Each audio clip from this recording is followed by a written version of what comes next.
Karen Nyamu is first and foremost, I'm a mother. That's my number one job. I'm a advocate of the High Court of Kenya. I am a director at Nairobi Water and Sewerage Company, and I'm also a founder and a partner at Njeri Nyamu and Company Advocates. Let me ask you, so you are actually an advocate of the High Court?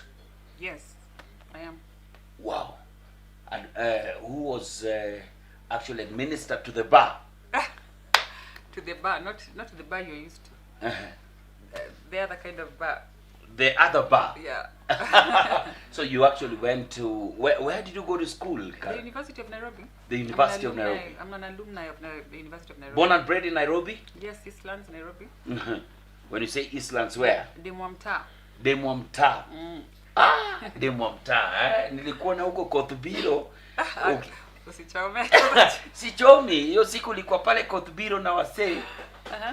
You know, I mean, lazima you interact na vijana kwa ground. And kama you cannot start telling the youth msichome boza, usichome mashash. Then what alternative, I mean, are you giving them? Wocho mashash? I'm not mi si smoker wa bangi, lakini hiyo siku maboys wamekaa hapo, mtu wanachoma. I mean, it's you know how the football crowd can tournament be. It's very hyped. So wanasema choma chukua nini choma. So ulishika tu ile unachoma, alafu sasa hiyo at the same time ndio picha zinapigwa. It was a casual thing. It was a casual thing. Kuonesha tuko pamoja, so that the next time the kind of person who can have most influence with these young people to tell them, manze choreni boza, wacheni kuchoma, is someone who actually comes down to their level. Yeah, because you cannot so actually hiyo siku au kuchoma ulishikilia tu yani kuonesha kushikilia tu but if you come from a judgmental point of view telling people usichome boza, sijui usichome bangi, si watu wanalia sauti yako iko chini, Jalas ako juu sana, angalia tu. Aki wewe uko na sauti kubwa. Si ati sauti kubwa, si ongeze tu kidogo Karen. Wacha basi ni shout. Si ati ushout, ongeze tu kidogo. Okay, sawa. But you know my natural voice is low. My natural voice is low, so I have to ndaipeleka juu. Hapo iko sawa? Hapo iko sawa. Watu wanasema sauti iko sawa. Watu waniambie kama sauti iko sawa, kama sauti iko sawa. Sauti iko sawa, mseme kama sauti iko sawa. Is it okay now? Yeah, it's very nice. Hebu niambieni, guys, tell me if the sauti is sawa. Kama sauti iko sawa, talk to me. Just type the word sawa, sauti iko fiti, so that we can go. Somebody saying it's good. Let me hear. Hapo sasa sauti iko fiti. Let me hear everybody who is here. Kama sauti iko fiti, just let me sauti iko sawa. So tulikuwa tunaongea hiyo story ya boza, si ndio? Wewe unajua umepigwa picha ukipiga boza live huko Kothubiro. Ndio nilikuwa na try kukuelezea Jalas. It was a hyped up football atmosphere. It was the final day actually. That's the day the winner was being declared. So uwanja imejaa kiwanja, boys are hyped, and hawa ni boys wa maghetto. That is, I mean, that's their pastime, because we know our youth don't have jobs, there's nothing to do. So wanachoma boza, and as I was saying hi to them, nilienda nikiwasalimia nikiwagotea, they were smoking up. So mtu anasema choma, we choma. So I picked mtu yule ananiambia choma, nikachoma, as in, I mean, pia I didn't inhale, na nikapatia. At the same time hapo ndio picha zinapigwa. But I was also saying, I was making a point that if you want to talk and influence the youth, if you want to talk to them and have an impact in their lives, you cannot do it from a judgmental point. Ati bangi, nyi watu ni wenda wazimu, nyi watu wa bangi, you cannot do that. But because they have seen me actually holding weed, I can actually be of more influence and impact to them.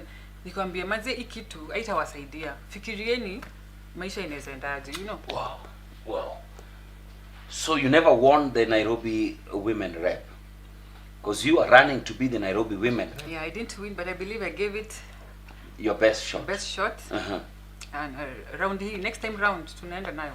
So you are running for Nairobi women rep?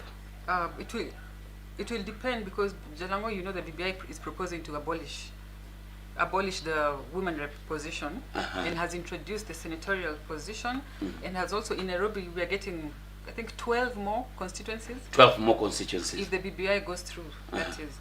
So we just wait and see how that goes. But of course, I will be running for office. Definitely. You'll be running for office. Most definitely. Wow. Running for office. How's been the political space for you? Well, the political space involves asserting yourself. There is no godfathers like people believe. As you have seen, the people who tegemea endorsements and godfathers, they don't go far.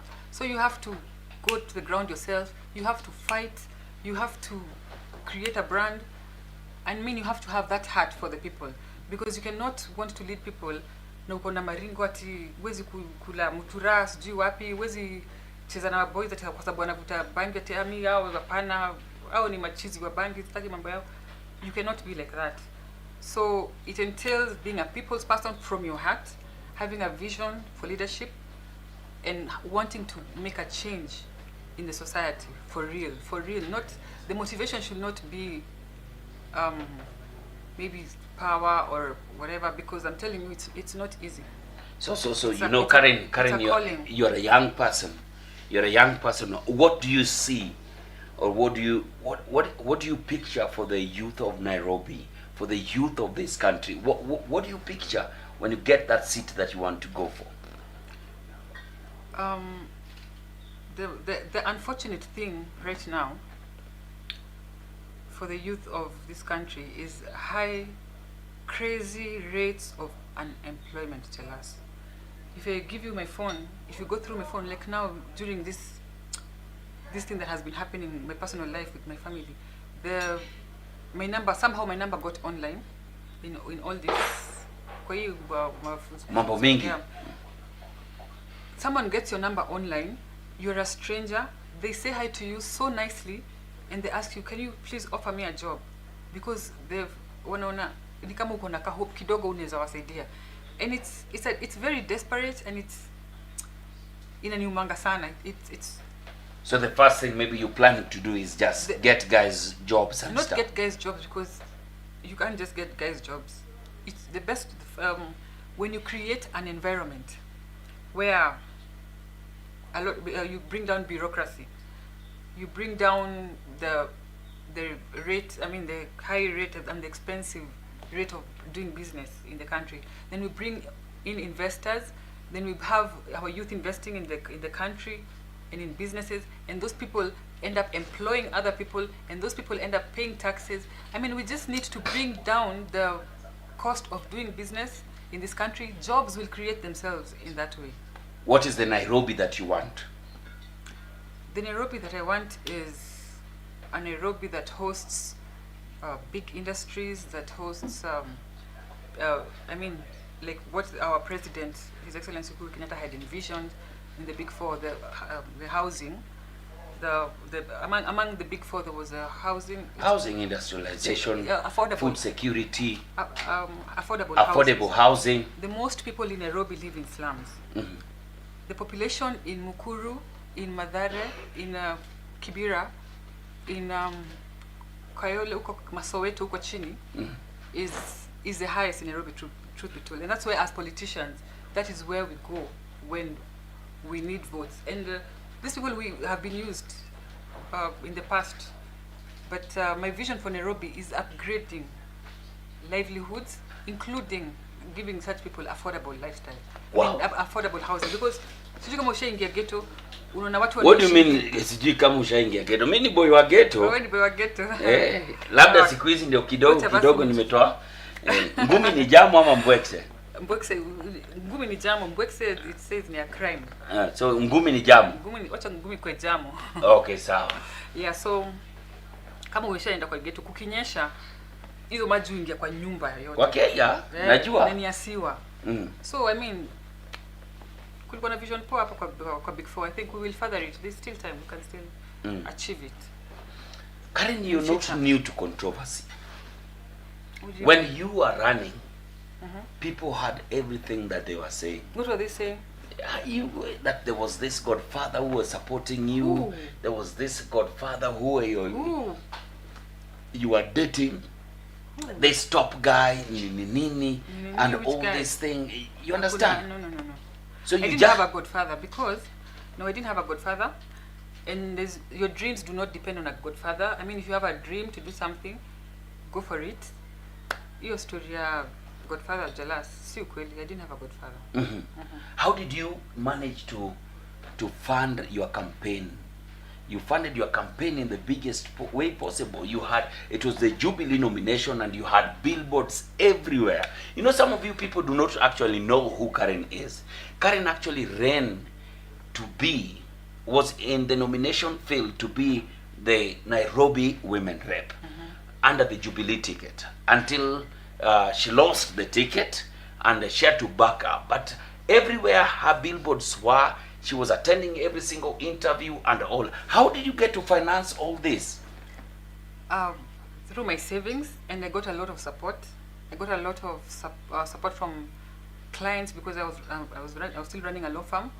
So my clients supported me, my friends supported me. People gave me cash. So it's actually your savings and your law firm that supported you. Wow. And friends and family. So we must be ready for Karen Nyamu again in the ballot papers come 2022. For the home run. Hakuna kubahatisha sasa. So this time we are taking it. Guinea wasekao. Yani this thing we've already taken. Yeah, you are very beautiful. Oh, really? You confused Samidoh. Jalas, you are controversial. Myself, I'm not controversial. I've just said you're beautiful and you confused Samidoh. Where did you guys ever meet? I don't think I confused Samidoh. We actually met in a political event that he was performing in sometime last year, and we became friends. Actually, Jalas, can you believe I didn't know that Samidoh was married, because he was not even wearing a ring. I came to know that Samidoh is married after being his friend for around 4 months. You're a liar. I'm serious, and I was told by sanitize. Kwenda. Sanitize. I was told by No. Listen, sanitize. Let me say, okay. You are not going to be the first person who has refused to sanitize. Samidoh's marriage has been out there the whole time. Because you don't know when we met. Everybody. You don't know when we met. Everybody I'm knows sure that the first time you knew he was married is through Weekend with Betty Chalo. I'm sure. Yeah. Me, I was told by Mafirifiri. You know that Mafirifiri MCA. Eh. Yeah, she's the one who saw us together and told us, did you know Samidoh is married? So when you met Samidoh, you did not know that he was married? Because he was not wearing a ring, and he doesn't. I mean, not that the people who. So did you ask him? Well, because immediately he was not hitting on me immediately. We became friends. But I came to learn later when I'm already in this thing. Wow. So you did not know that Samidoh was married? No, I'm because not making any excuses, by the way. Don't think that I'm here to make excuses that why did they... I'm not playing saint. That, I mean, these things happen, and a lot of women living this life, a lot of women in the society. So I'm not here to pretend that I did the worst thing. The only thing I have a problem with, Jalas, is people thinking I am a home wrecker. I wanted to break Samidoh's marriage. I was doing things to compete with the wife and all that. Jalas, if I can take this opportunity to tell you how it escalated from there, because I've told you I've been friends with Samidoh since he decided to call it friendship. I've been friends with him since 2019, right? Have you ever had any drama with me and Samidoh? The drama started after I've gotten a child. Yeah. So all this time, you guys were dating until you got the baby. Yeah. That's when the drama started. Where this drama came from, because it is obvious there is drama. Hakuna haja ya kujifanya. There was drama. How it started, we've been having conversations, me and him. Kama tumekaa chini namwambia, you will have to claim your child somehow, because there's trolls all over calling me Kumreka and all that. Don't claim me, because I mean, Me and you may not be permanent, but you and your baby is permanent. Claim your child. Then he's like, no, I'm waiting for his birthday. Let me post him on his birthday. There's no event that has come to give me an opportunity to post him. Just wait for his birthday. But now every single time he posts his children, and you can see, you can go to his Facebook right now or his Instagram, every time he posts his children, his other children, whom I love so much, and one cheeky boy called Mike, who is his second born, whom I love so much. So every time he posts them, that was my point. When you see the comment section, everyone is trolling my child or asking about my child. So I said, do you like this? I know you love your child. I know you're there for your child, but doesn't this bother you? Why don't you make these people shut up? But he was afraid. So I don't know, for some reason he was afraid. And he was telling me, by the time it's his birthday, I will have worked out a way. I've already talked to my wife. My wife knows this situation. My wife knows that I got a child with you. There's nothing that we can do about this, but I mean, give me time, I'm going to claim him. So it just happened that it didn't really bother me or anything that time, but it just happened that on Friday or Thursday, his admin for his Facebook page posted a story, the ones that he does on every Thursday. His admin happened to post that story with him and his family. Specifically him and his 2 children. A beautiful picture. But then now the message is down there. My child, Karen Nyamu ameona hii, sijui nini, bringing. So that's where it escalated. I told him, you're going to claim the child.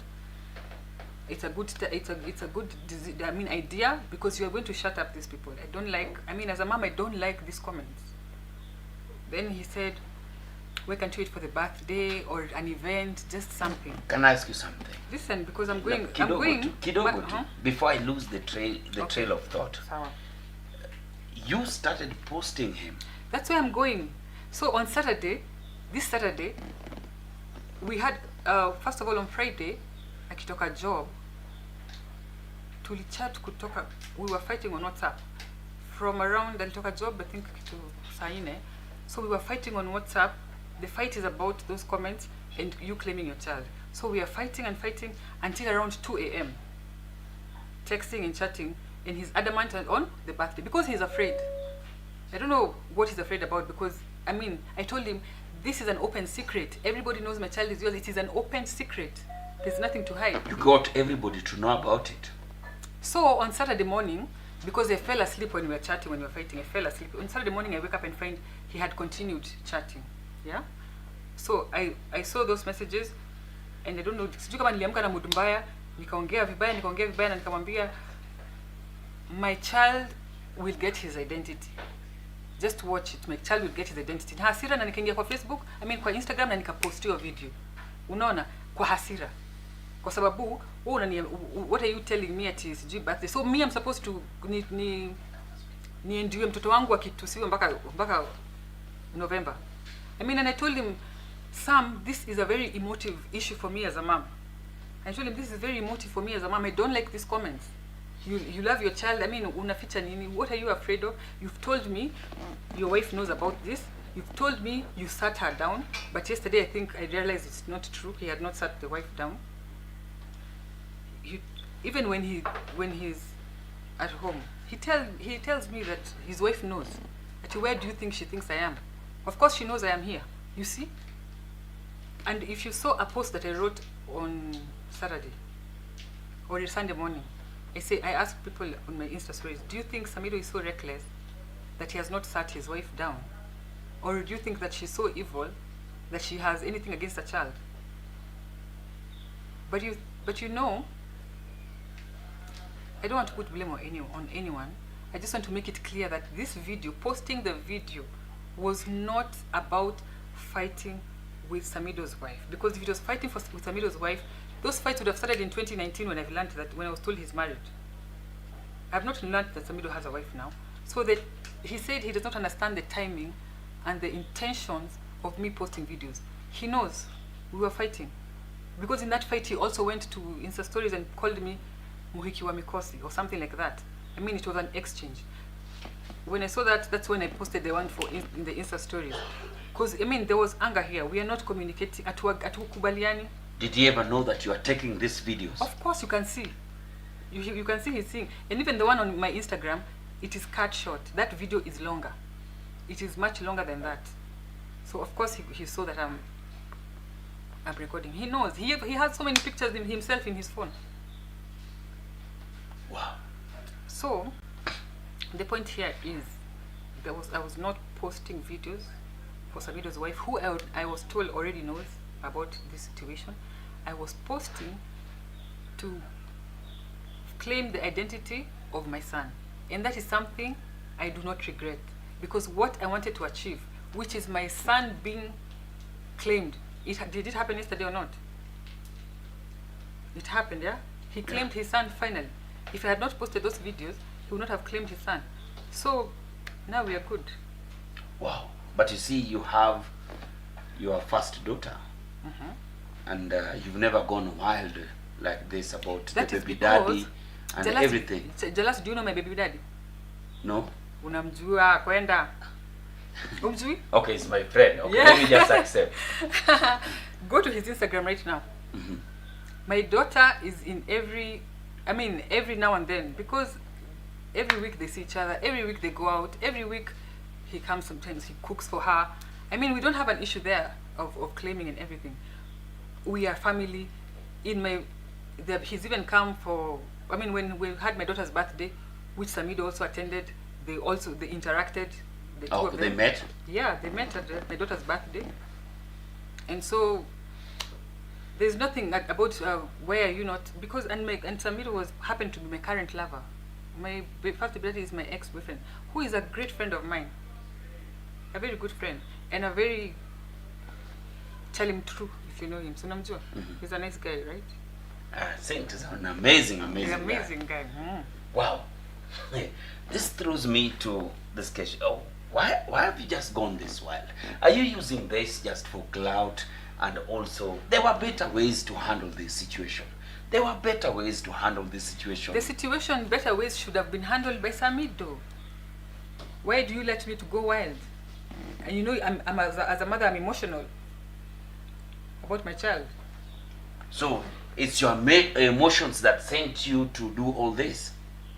Yeah, to me, whether I used the wrong mode or not, whether I should not have done that or not, I was fighting for my child, his identity, that is all.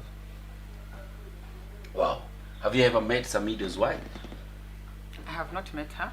But do you have a relation? Have you ever spoken to her? Yeah, we spoke sometimes last year in March. Yeah. And contrary to what people think that I want to push her out, I have been, Samidoh is, he's a family man. He really loves his children, he loves his wife. And I have been involved in doing one or two things. For example, last year, I gave Samidoh an idea that she should register a company because we were getting tenders. We were making money, and there was kuna tenders zingine where we can also help her. So we made her to register a company. She has a company called Sharmak, which is her two children, Charlene and Mike, joined together. Her company is called Sharmak. And right now, she's servicing a tender for stationery worth 9 million, which me and Samidoh's brother, Charismagic, sat down and did the document. She went to source the prices, Uko River Road herself. She came with the prices, and we filled the documents. We made sure the documents are good and competitive until she got that tender. Is that a woman I'm fighting? And I can tell you more, which, might offend Samidoh, of how I have been. I've been telling, even sometimes he gets angry and he wants to do, I tell him, cool down. This is the mother of it. Oh, say ati kitu mbaya wild, or hapa anaweza ongea tone mbaya kwa simu, ama simu inazalia kwa sababu kushikana wewe bana, shika simu ya wife. You don't do that. Shika simu ya wife. This is after you knew that he was married. Yeah. He knows I've done that severally. Do you want to be Samidoh's second wife? No, I don't want. Okay, let me not say that. Let me not go into those details. But we have a child. We are raising a child that is forever. But this is not about Samidoh. About the wife issue is not about Samidoh. It is just me as Karen that mambo ya marriage. It just happens that I have had this past where watu wengi wananikatia and pursue me seriously are married people. So I kind of shy off from marriage because mimi in my head najua hii ni tabia ya married people. So mimi sionangi marriage you are true. I could be wrong. Of course I'm wrong. They're very nice marriages, but somebody's opinion is shaped by their experiences, right? Kama wewe umekuwa na nice marriage, then you know they're good marriages. But my opinion has been shaped from what I've been observing. I mean, you never know. God can change that path for me.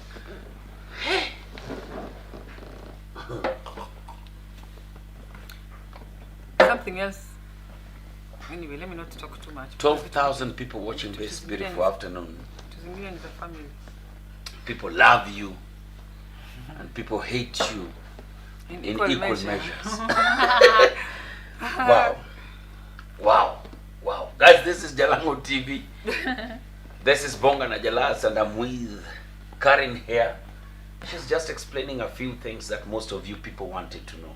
And I want to appreciate you so much for coming here to try and clear the air. Because wamama wamejamu na mimi, Wamama wamejamu. Wamejamu vibaya sana because homreka unaharibuaje nyumba ya mtu? Are you crazy? Kwa sababu yesterday when somebody went out there and said I'm sorry to my wife, all this, we had a friendship that led to our innocent baby who I'm taking care of. You understand? Both emotionally and spiritually and financially. You still went out there. Why? Do you know why? Why would you go there? Even if why would you hit a man when he's already down? That was a reaction. And that was a reaction that is unfair to me. It was a reaction that was unfair to me. That's what I felt. And I felt betrayed. And that's why I had quick reactions. Maybe I got emotional because this is someone who's been very close to you. The first time when the news of my pregnancy came, we were actually together when we were called by media. And I didn't know that he has told media that, or whatever he said. Then later he said, that was a terrible mistake. I'd never thought about this situation before. I'm wiser now. I'll know how to handle this. When I'm asked next time, I'll tell off people that it's none of your business. Don't ask me. So it's actually Samidoh who broke the news of your pregnancy? No. I think somehow in the baby shower that came out and they said I've hinted. I didn't hint. I hinted to who? I mean, but vlogs have to sell. It's okay. Mboka ni mboka. Kazi ni kazi. Wow. So let me ask you, today, if you were to meet Samidoh's wife, what would you say? I would tell her that I'm really very sorry because I didn't know that you were in the dark. I learned yesterday that you have been in the dark all this time. I was Samidoh kept insisting, do you think I've not sat her down? Do you think she doesn't know about you? You know? But it seems like... Woman to woman, if you're talking to her. If I'm talking to her, I would say, I'm really sorry. Tell her like, Nani, her name, you know her name, you know everything. You've got tenders for her. Talk to her on the camera. I didn't get tenders for her because I don't sit in the committee. I helped do the You helped her work everything. Yeah. Edith, I'm very sorry for the anguish that I may have caused you. And all along I thought you knew. Your husband told me you knew. No excuses. I'm really sorry for everything. Wow. And for Sam, what would you say? Sam, he will come home to kuona mtoto tutaongea. At this point, siwe upeleke mtoto nyumbani. Why do you want him to come home? Because that's what he does. He comes home. Unipeleke mtoto nyumbani wapi? Kwake. You know his house. Hapana. The practice has been he comes. So why won't you just change all these things so that you can... Wacha. Hiyo ni mambo yetu. Kama tutachange. Pia usiongililie sana. Okay, sitaingililia sana. Wah. So Karen, there's so many people been up and running and saying everything. You've seen yourself in all these groups, all these women groups. I'm not even in these groups, but I see screenshots. But I'm not in the groups. You sent to all those women out there who are calling you home wrecker and everything, the names that you've been called and everything. What would you like to tell them? I'd like to tell them that I am not a home wrecker. I can tell you so many things that I have done to, on the contrary, build my baby, Samidoh's home. That if I say here, he will be angry. It's not fair to expose some things. But he knows. That's why I was angry yesterday. He knows that I have always supported the wife. When there's a situation, I have always supported his wife, because you can get a woman who really wants to get married and who is going to work to push your wife out. I'm not that kind of woman, because hata ukiacha bibi yako mimi sikuji kukaa kwako. I'm not going to come and live in your house. You will have to find another wife. So it's not me. I'm not a home wrecker. These things happen. It's happening everywhere. It's only that I'm in the limelight that now it has become a big conversation, that the conversation is blowing up. But these things happen to each and every one of you. And I saw Sarah Kabu's comment yesterday. She said, Jeshia, goat wives imefika. That tells you, this is a concern in the society. Goat wives are going through this. Who are the goat wives? Goat wives in Kikuyu are wives who are wametolewa mbuzi. Traditionally, they have been ratio. Wametolewa ratio and everything. Yes, that ratio thing has happened and everything. That's what ukiona mama kama Sarah Kabu. That is a woman I respect. That is a woman who I've drawn inspiration from. Natoa wapi nguvu mimi ya argue ama kubishana na mama kama Sarah Kabu. Because that's a woman I look up to. That's a role model in society for our women. And I don't want to be at loggerheads with such women. Sarah Kabu is an amazing woman and a very good friend of mine. And I'm her fan. I'm a big fan. Wow. To Samidoh's fans who are expecting him to entertain them soon, what do you tell them? Because in his apology, he actually apologized to his fans and everyone. I don't know what I didn't understand what he was apologizing for. I didn't understand. He was apologizing for stepping out of his marriage, and he's been a role model and all this. They've been together for a long way, and because of you, he got distracted out of it. And by the way, Jalas, one more thing. Do you remember the time your blog ran a story saying that Samidoh has left his wife? Yes. Uko na hiyo message nilikuandikia hapa? Uliniandikia. Nikakwambia nini? The blog team. By the way, guys, there's this blog called Jalango TV.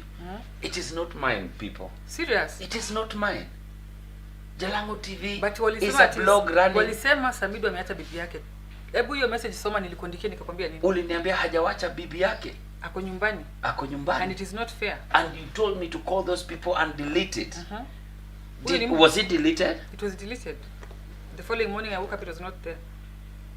So I'm not out there. I'm not out here to break a friend's home. Unajua, even if you're dating a married man, and I'm not saying let's date married men, kama nyumbani kwake hakuna peace mtakuwa nayo. Mtu ako na pressure, ako na stress zake. Unafanya nini na mtu wa pressure?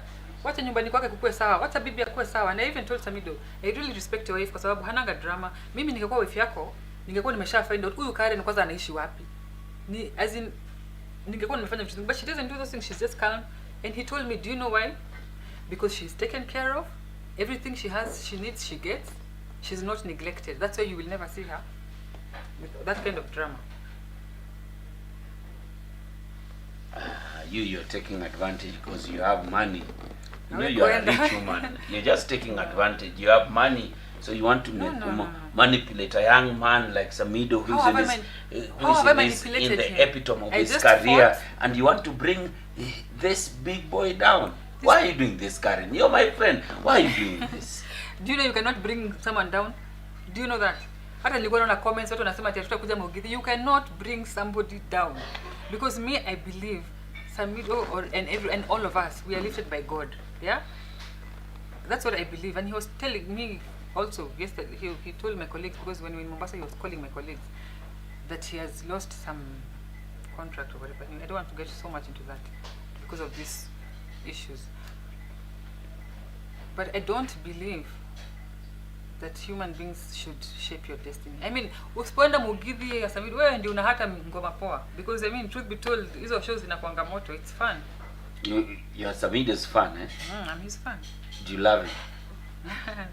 Ask me off camera. No. Do you love Samidoh?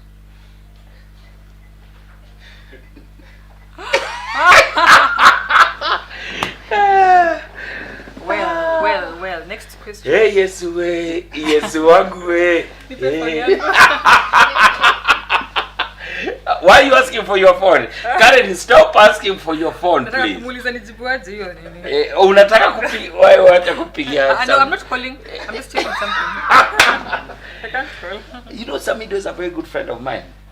Yes, yeah, I know. What are you looking at? What are you looking at? Nobody holds their phone in my show. Oh, really? Oh. This is my show. Okay. Yeah. I've seen you come with your manager, your security team, nini. Kwani ulikuwa unafikiria tutakufanyia nini huko? Team iko huko. Why have you come a chase car, I don't know what, security? Why are you doing all this?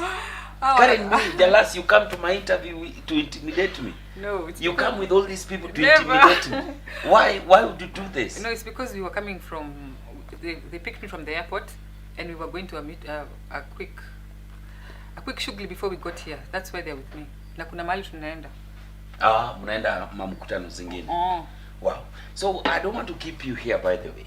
I want you to just on that camera to give your all submission, the truth about all the situation, what you want to tell everybody, so that we can close this chapter once and for all. And if I have a chance, maybe you can ask Samidoh to come and sit with me here. Mimi ndio nafunga. Hapana. Okay. Yeah, aliongea jana. Ndio. Mimi ndio nafunga.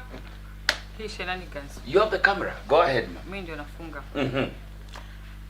The most important thing I wanted to make clear is that the posting of the videos was a fight between me and Samidoh about my son, about him claiming my son. That's why I went all out. I might not be the smartest person.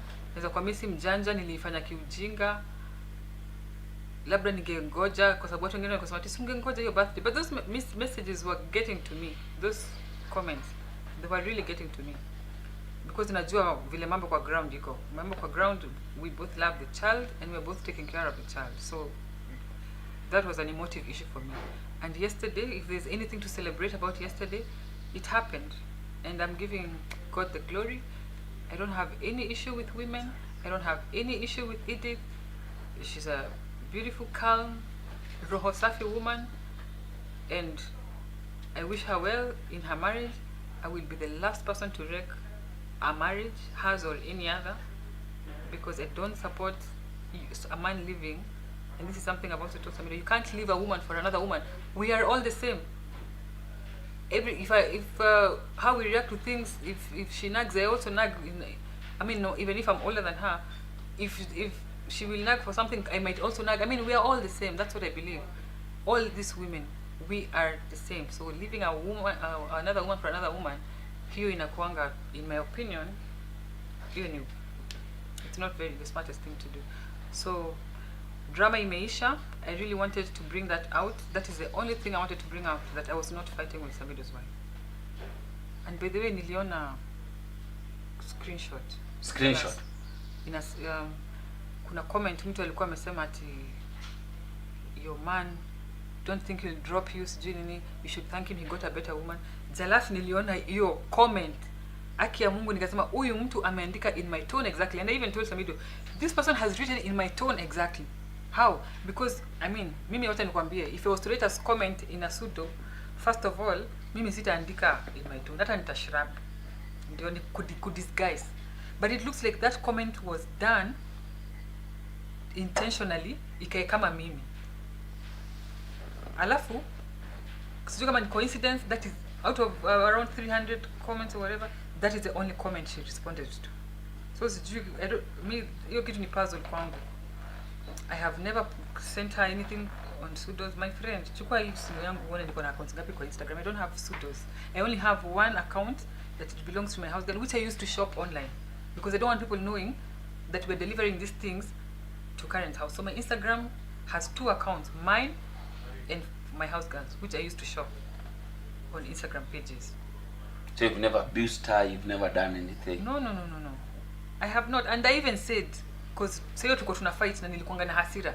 Nikasema kama it's true I have sent you pseudos, wekelea pseudos tuone weka watu I'll give you 1 million shillings because I was 100% sure.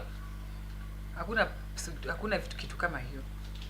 Or maybe I suspect maybe somebody inboxing her matusi, and then it's easy to think nimetuma huyo mtu or something, but sijui videos na nini. I am 100% sure hakuna kitu kama hiyo. Wow. Samidoh's next gig is coming up very soon. To his fans, what do you tell them? Jibambe firirida kabisa. Wafiriride kabisa. Have fun. You're such an amazing person, but you don't look like you are too wild on social media. Because I have this strong personality. Mi Jalango waoga wakihesabiwa, mimi sitawahi hesabiwa kwa waoga. I'm not a coward because I have this secret in life that I discovered very early, and it's about grace. Nazanga